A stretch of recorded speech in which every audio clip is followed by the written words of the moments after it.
Hello friends, তোমরা সবাই কেমন আছো? আশা করি তোমরা সবাই ভালো আছো, আর আমিও খুব ভালো আছি। আর তোমাদের সাথে নিয়েই ব্লগটা স্টার্ট করছি।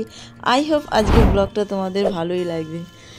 আর সন্ধ্যাবেলায় চলে এসেছি, একদম গরম গরম জিলাপি দোকান থেকে এনে, তো জিলাপি খাচ্ছি। খেয়ে নিই, টিফিনটা করে নিই, তার আগে চা করেছিলাম। আর বোঝোই তো ঠান্ডা ওয়েদারে গরম গরম চা, গরম গরম জিলাপি দারুণ দারুণ লাগে। তো এগুলো খেয়ে দে, তো আমি না সেলাই মেশিনের কাজগুলো করি, আর অনেক দিন সেলাই করা হয় না, তো ওর জন্য সেলাই মেশিনগুলো একটু পরিষ্কার করারও দরকার ছিল।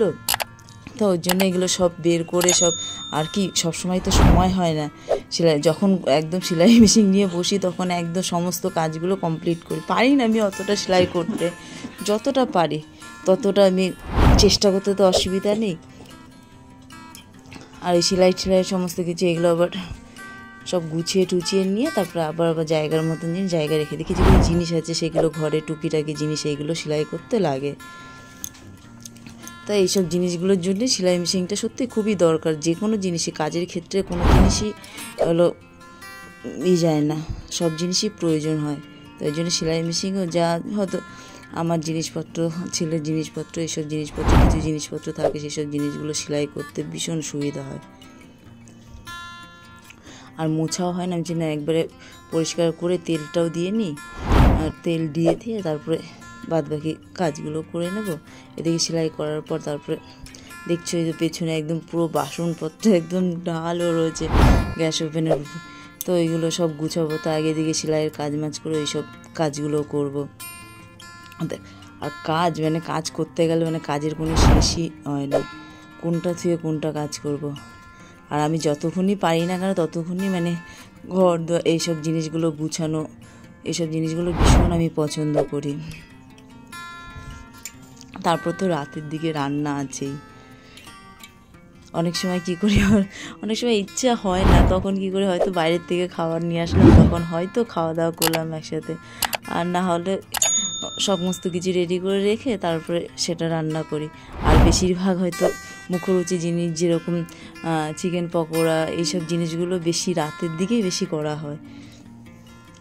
গরম গরম এগুলো খেতে ভীষণ ভালো লাগে। আর বিশেষ করে আমাদের কি সন্ধ্যাবেলার টিফিন যদি করি না, হয়তো সন্ধ্যাবেলা টিফিনটা চাট খাওয়া হয় বা অন্য কিছু ভাজা ঠাজা যে কোনো জিনিসই, সেটা হলো খেলাম। না হলে ওই বেশিরভাগই হয়তো লুচি করলাম, কচুরি আর একটু মটর এরকম হয়তো তরকারি করে, এটা হয়তো রাতের আমাদের ডিনার হয়ে যায়। আবার অনেক সময় চিকেন পকোড়াই হয়তো রাতের ডিনার হয়ে যায়। হয়তো তোমরা শুনলে হয়তো হাসবে, বৌদিরা চিকেন পকোড়া রাতে, সত্যিই তাই, আর কিচ্ছু লাগে না। যখন যেটা হয় তখন হয়তো কোনো সময় হয়তো এগরোল করলাম, এগরোলই রাতের ডিনার হয়ে গেল। এরকম এক এক দিন এক এক রকমের হয়তো করি। কোনো সময় হয়তো মোগলাই করি, কোনো সময় হয়তো আলুর পরোটা করি, এসব জিনিসগুলো। হ্যাঁ, আর রাতে আমাদের রাইসটা খুব কমই হয়। অনেক সময় হয়তো বিরিয়ানি আনা হয়ে গেলে তখন হয়তো বিরিয়ানি খাওয়া হলো, আর না হলে এক টাইমই আমরা ভাতটা খাই, দুপুর টাইমটাই, লাঞ্চ টাইমে। আর আমার নতুন ফেসবুক পেজ ছোট্ট রুমা সোনা, আর হলো ইনস্টাগ্রামও ছোট্ট রুমা সোনা। যারা নতুন আছো তারা অবশ্যই প্লিজ ফেসবুক পেজটাকে ফলো করো। আর ইউটিউব চ্যানেল যেরকম ছোট্ট রুমা সোনা। আর তোমাদের অনেকের হয়তো ডিমান্ড আছে, তো তোমরা কে কীরকম ভিডিও চাও, দেখতে চাও, সেটা অবশ্যই কমেন্টস করো, সেটা রিপ্লাই করার অবশ্যই চেষ্টা করব। আর অনেকের হয়তো ডিমান্ড আছে, সেসব আস্তে আস্তে আমি সেইগুলো চেষ্টা করব ভিডিওগুলো করার। তো আমার সময়টা হচ্ছে না, ঠিক আমি তোমাদের সেই ধরনের ভিডিওগুলো করবো, কিন্তু একটু সময় লাগবে। তোমরা আমার এই পাশে থেকো, এইভাবে যদি সবসময়, তাহলে আস্তে আস্তে আমি ঠিক পারবো, একটু সময় লাগবে। আর বোঝোই তো, সমস্ত কিছু কাজ করে তারপরে আমার এইদিকে যতটা পারি আমি ততটা আমি করার চেষ্টা করি। আর বোঝোই তো, আর এখনকার ওয়েদারটাও ভীষণ খারাপ, আর এমনিও শরীরটাও অতটা ঠিক এখনও ভালো হয়নি।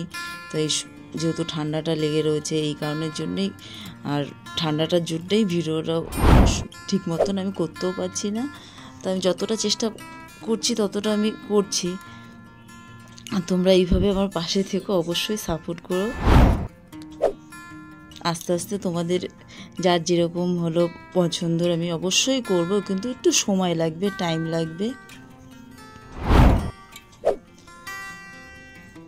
আর তোমাদের যদি আমার ভিডিও যদি ভালো লাগে তাহলে লাইক, শেয়ার, সাবস্ক্রাইব অবশ্যই করো। তোমরা ভালো থেকো, সুস্থ থেকো, আর গুড বাই। দেখা হচ্ছে নতুন একটা ব্লগের সাথে।